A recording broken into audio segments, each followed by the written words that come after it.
watch me sway, darkness falls and we all pray, hoping for the light of day.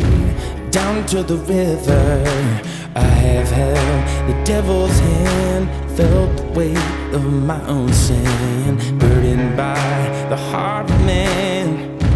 Down to the river, down to the river.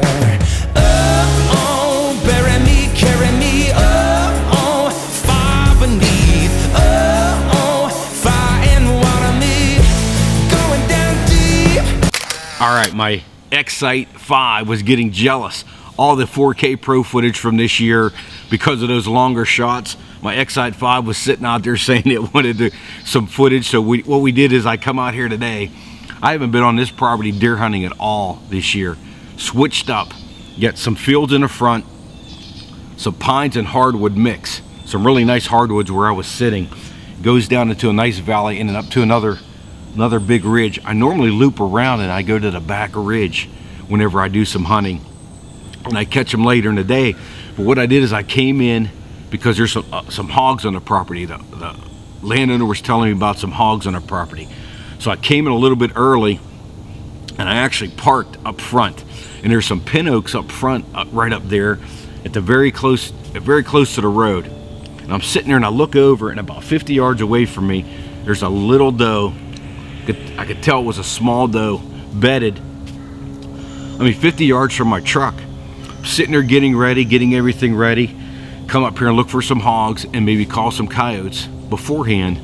And I see a buck come across the field, gets that little doe up, it may be a fawn or last year's doe, and pushes it around, pushing it all around. And I see him going around, he's checking all the does.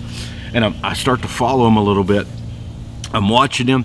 Never even got to call coyotes because I'm watching a deer. I think there were 6 or 7 deer out there, and this buck was going around chasing, but he would always go back to that little one. Put everything away, got ready for deer hunting, and I started to slide back in here. And like I said, I normally slide to the back of the property and wait for him to come to me, but there were so many deer out front, I took my time and I waited for daylight. And I snuck in to the last field. There's one field here you can't see from the road.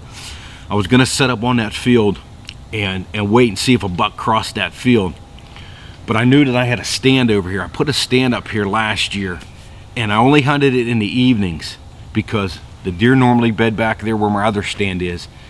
In the evenings, they come out this way, and I don't want to go into that morning stand because I gotta walk through all the deer bedding. So I normally hunt that stand in the mornings, and then I loop out, and then I hunt this stand in the evenings. Well, I slid over that way just to get into a stand, to get up into an elevated position where I could see very well. I got up in a stand after daylight, and I was up in a stand. I seen one doe to my left come down this ridge. She came down this ridge right here. This is where they leave the fields and they go up to the other spot. I'm out here about 60, 70 yards that way in my stand, and I seen a small doe come this way. I seen another doe down to my right on the other property, and I just sat and I waited, let everything cool down for a while, and later in the morning, we'll throw up the first video here, that young doe that was pushed by my vehicle comes back across here and comes right up behind me. The bad thing is she got behind me and she winded me. She didn't blow, but she shot back this way, and then she shot up to the field.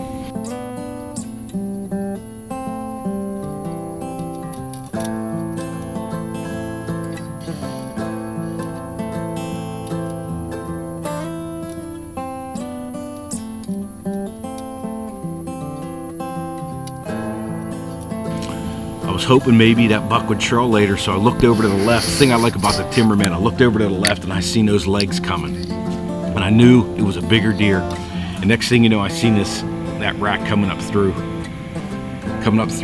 and he was gonna go wind me. He was following a trail, and I was afraid he was gonna wind me. So what I did, he got up behind me in a little bit of thick stuff before he got to my wind, and I got my grunt tube and I grunted at him, and then I had my can. And I turned the can over, the doe bleat, 2 times, and he came back this way. I had one or two lanes to shoot in, but I had one really nice lane, and I caught his attention, stopped him right there, bam, shot him. He mule kicked.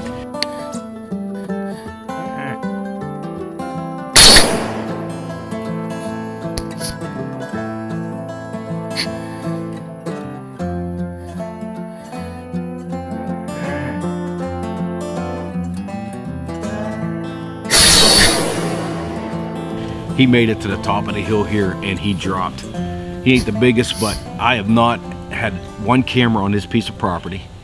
I come in here to coyote hunt and I come in here to hog hunt mainly, but I know there's a bunch of deer on here. Only reason I don't hunt it that much is there's a club on the left of me and there's a hunt club on the right of me. So there's a lot of pressure in this area. I think I heard 6 shots this morning. So I don't hunt it as much, but I come in here sometimes and there's acorns dropping everywhere. I'm sitting up in there. It was just a great morning. Acorns are dropping. It's nice and quiet. Walking in here, I got into that stand really nice and quiet. A lot of food. I know that they're out here in the evenings.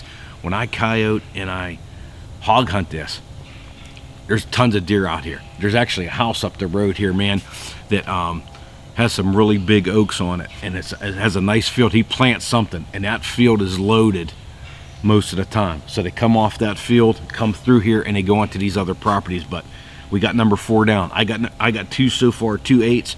Hunter's got 2 8s, and Ethan is next. I got one specific deer that's coming every day for Ethan, but this was a surprise one. No camera pictures, nothing. Didn't even know he was here. Surprise today. We'll take it. Check out that Excite 5 footage. We got more for you coming in 2023. It's hot here. We're not even out of October yet. We got $4 down. Stay tuned for more.